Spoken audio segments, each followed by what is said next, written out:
Bonjour, je m'appelle Bertrand Girard, Montet, j'ai 29 ans, je suis responsable communication d'une start-up en devenir dans le domaine du tourisme et d'autres services, aussi assistant-entraîneur de la Liga de Trois-Torrents au basket.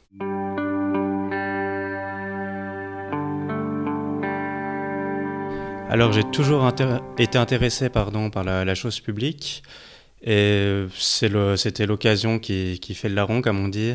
Avant, étant journaliste, j'ai jamais tellement pu m'engager en politique, c'était pas tellement compatible. Et là, l'occasion s'est présentée, j'ai sauté dessus.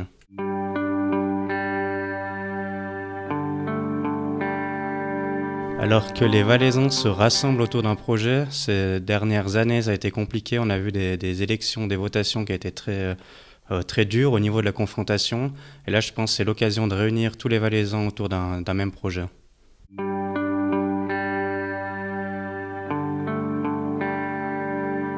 Alors, je me reconnais bien dans les 7 valeurs, et je pense plus particulièrement celle de liberté et de développement durable. On a encore vu hier que les spécialistes du GIEC ont tiré une nouvelle sonnette d'alarme. Il faut agir pour le climat, et je pense qu'il faut mettre le droit à l'environnement, notamment un environnement sain, dans cette nouvelle constitution.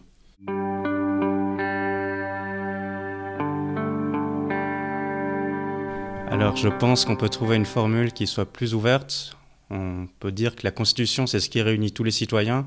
Tous les citoyens ne sont pas chrétiens, donc je pense qu'on peut trouver une formule qui soit ouverte au plus grand nombre.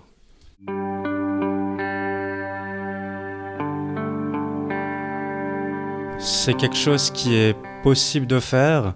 Après, est-ce que c'est le meilleur moyen d'intéresser les jeunes à la politique? C'est une question à laquelle il faudra répondre. Je pense que le renforcement de l'éducation civique pourrait être une autre solution pour intéresser les jeunes.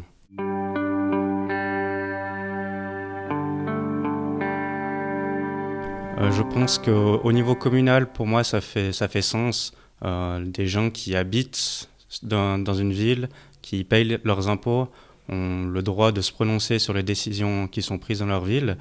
Au niveau cantonal, on peut discuter, peut-être sous d'autres modalités, mais je pense que c'est un droit qui doit être octroyé quand même.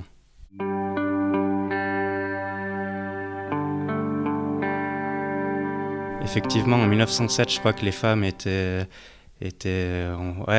n'existaient pas. Donc, je pense que faire apparaître au moins une fois l'égalité homme-femme de la Constitution, c'est pas quelque chose de trop au XXIe siècle.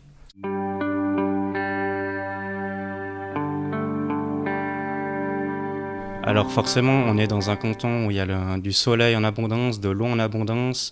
On est dans un pays riche si on compare aux pays qui nous entourent. Si nous ne sommes pas capables d'agir pour protéger notre environnement, c'est qu'il y a un problème quelque part. Et je pense qu'on doit aussi saisir cette opportunité. Ça va ouvrir aussi des débouchés économiques.